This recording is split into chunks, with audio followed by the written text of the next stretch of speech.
ஒருத்தன் சுட்டு போகிறான். சாலையில் நடந்து சென்றாலே தடியடி.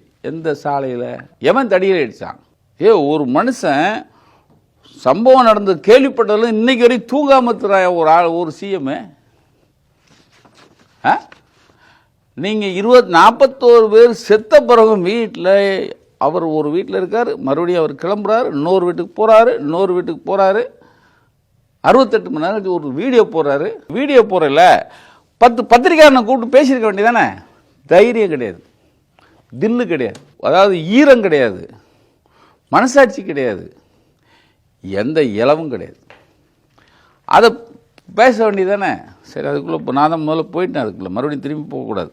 சமூக வலைத்தளங்கள் கருத்து பதிவிட்டாலே கைது. நீ திறந்து பார், 1000 பேர் போடுறான், எல்லாரையுமே அரெஸ்ட் பண்ணுறாங்க. மக்கள் ஒரு அமைதியாக வாழ்ந்துட்டுருக்காங்க.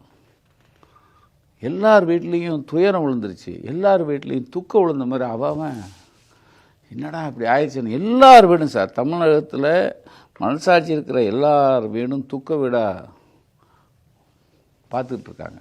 அதில் அடுத்து சொல்கிறான், இப்படி ஆளும் வர்க்கத்தின் அடிவருடிகளாக காவல்துறை மாறிப்போனால் மீட்சிக்கு இளைஞர்களின் புரட்சி தான் ஒரே வழி. இது நேபாளமா?